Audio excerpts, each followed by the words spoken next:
Our next guest is driving forward the critical minerals path with lithium assets in Canada and Greenland. Please welcome Killian Charles of Brunswick Exploration.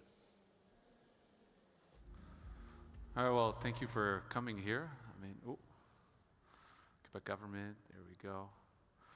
All right, so a bit of a change of pace, I guess. Today is a preview for tomorrow, which I guess is the Critical Minerals Day. This is not a royalty company, not a producer, nor is it involved in precious metal. This is purebred lithium exploration, and even worse than that, it's grassroots exploration. But you know what? I'm hoping that I can convince you honestly, in the next 10 minutes, don't even in 15, 10 minutes, that grassroots exploration is absolutely something we need to be doing. You have to understand that, when we started Brunswick Exploration many years ago, 5 years ago, it was a concept that lithium exploration had never really happened, all right? Yeah, it happened in Western Australia, but there was a lack of systematic exploration globally. And this is a generational opportunity. Think about gold, think about silver, think about copper. We've been exploring for those commodities since the Bronze Age, all right? It's been a while. And lithium was ignored. It might be ignored now by capital markets because the commodity's in a terrible bear market, but irrespective of that, it's a commodity that has just never seen proper exploration work. And we recognized that in Brunswick about 4 years ago, and we said to ourselves, well, you know what?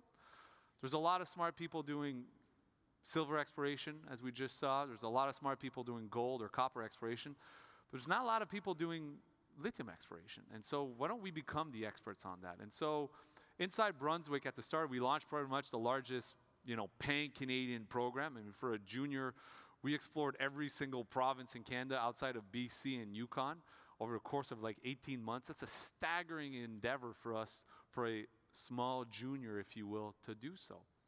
And we continue to push as hard as we can on that front. That's why, you may not have heard, it was a little bit garbled there, but we actually last year said to ourselves, okay, you know what? There's a staggering amount of lithium in Quebec. We have a discovery there. You can see it's called Mirage. I can show you a bunch of slides. It all looks nice and good, but our strength is finding things. This is the strength of this industry, right? We go to areas that are essentially moose pastures and demonstrate that, wait a minute, there's $1 billion worth of value here. It's going to create jobs, it's going to create wealth, it's going to create tax revenue for the government, right? It's going to pay for a lot of stuff. That's what mining does best. And so you need to make discoveries out there. So we said to ourselves, okay, there's a fantastic endowment in Quebec, but what about other places around the world? What about Europe? How are they going to source themselves with lithium? All right? We looked at it and we said, well, most European countries, the deposits don't really look what we have or don't really have the potential that we're looking for. But there's one area that actually, funnily enough, has never been explored for lithium in perspective. Why don't we apply our strength? And that area was Greenland. If you ever read a newspaper article or anything that talks about lithium in Greenland, Brunswick Exploration put it on the map last year. It wasn't there until, the rocks were there, but no one had bothered to look for it. And so actually next week, we've got teams going back up there that are going to do a significant exploration program across the entire southwestern country. This is the strength of what Brunswick do. We invest counter-cyclically. People would say, why would you invest early stage exploration in lithium when the price is at such a weak point? And I tell people, look, walk away with this tomorrow or today for tomorrow's presentations. Ultimately, if you look at lithium, yeah, sure, lithium prices are down, but that's because oversupply.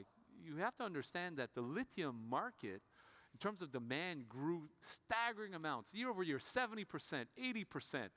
Albeit from small numbers, but it still grew so much. The mining industry can't respond to those types of numbers, all right? We can't turn off and on a mine. So it overshot.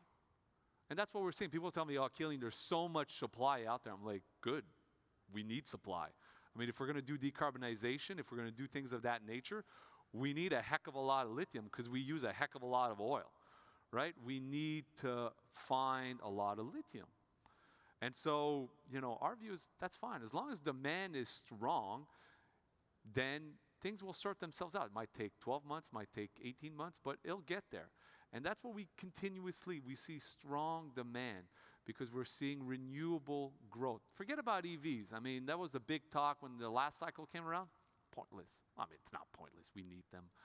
But think about stuff like solar. I mean, Quebec wants to spend $100 billion to build a hydroelectrical dam. Except, I think that's pointless. I mean, the cost of solar installed and including OPEX in places like the Middle East is down to less than a penny a kilowatt. That's like free electricity. We're now down to that stage of generating free electricity. China this year is installing about the equivalent of 10% of Canada's total power usage or power generation just in solar. And you know what they attach to those? They attach lithium batteries to them. I mean, that's exactly the type of things where I'm not worried about where the price is right now when it comes to lithium. I'm looking to the future, and I see, you know, a much healthier perspective. And that's where we sort of tie into. I mean, usually companies will stop and markets will only focus on tier 1 assets or at the very least advanced stage assets. And we said to ourselves, why? Grassroots exploration takes time. This is our strength inside Brunswick. It takes time to generate targets in places like Greenland. It takes time to go ahead and test those and make new discoveries that frankly didn't exist there before. And so that's what we do inside this company. We leverage our strength. Any competent geo can go ahead and drill assets. That's not really speaking to what they're good at. This is speaking to what a group is good at. We do all of our work in-house. We're not reliant on consultants. We generate our own target, send our own teams out in the field. I know that sounds like it should be obvious, but there's not a lot of juniors that do that. I mean, a lot of people are reliant on consultants to do a lot of the work. We don't. We do it ourselves. So, I'm here to present Brunswick. I guess I should spend like a minute on it. This is pretty much where our portfolio is. We have one asset in Quebec, Mirage, strategically located next to Patriot and Winsome. I mean, this is the golden highway when it comes to lithium. There's no two ways around it. There's a staggering lithium endowment in Quebec. I mean, literally all of our needs in North America can be met by this single province. We can't say that in copper. We can't say that in nickel. We can't say that in zinc. We can't say that in any other commodity. We are lucky. I mean, I can build factories. I can build manufacturing plants. I can build transformation anywhere I want in the world. But I can't move the rocks. I can't magically make lithium appear in the ground. We are lucky to have this endowment in Quebec, and it will get developed. It may take a few more years, but it will be there. And our asset, Mirage, is located exactly where you want to be to find some lithium. That's what you're seeing right here. You can see a proposed road that goes up to the north. You can see Patriot right there, still growing. There's now Q2 that's added there, much further to the south. Winsome is about 30 kilometers to the south from us. We're going to be aiming towards putting a resource estimate at the end of the year. We have raised, almost $30 million since we started this. We are looking to put out a resource estimate. We've drilled 25,000 meters in what is awesomely bare markets for the commodity because we have strong shareholder support and we have a strong vision of what we want to do. But again, we said, how do we leverage it? That's why we went to Greenland. That's why we went to look right across there. Greenland is a fantastic jurisdiction to be exploring in.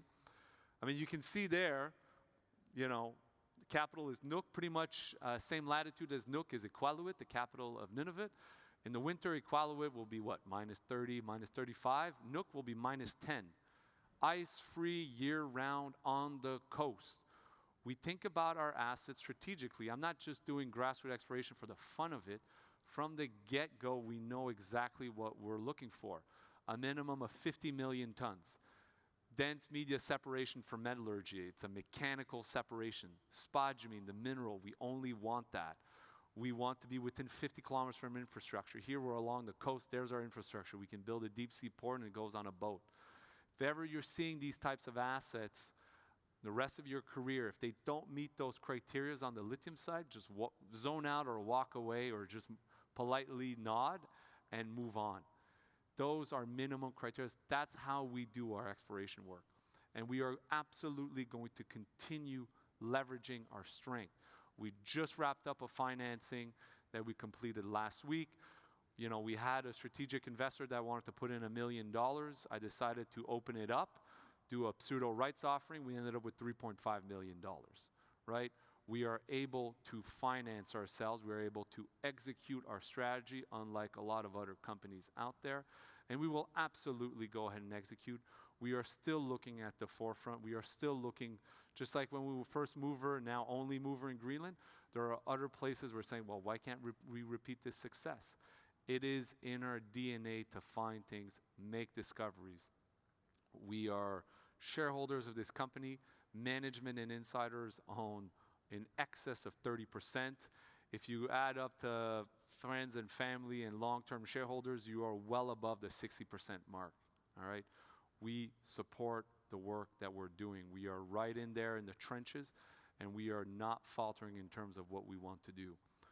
We will make more discoveries. As I mentioned, teams are going back up next week in Greenland. A massive program to go look at everything there. We just wrapped up a drill program, Mirage. We'll be putting out results on there. We'll be aiming towards potentially a resource estimate by the end of this year. We are going to be active. Even in good or bad market, we aren't going to be quitting anytime soon. So that's it in a nutshell. Thank you for listening to me. Thank you.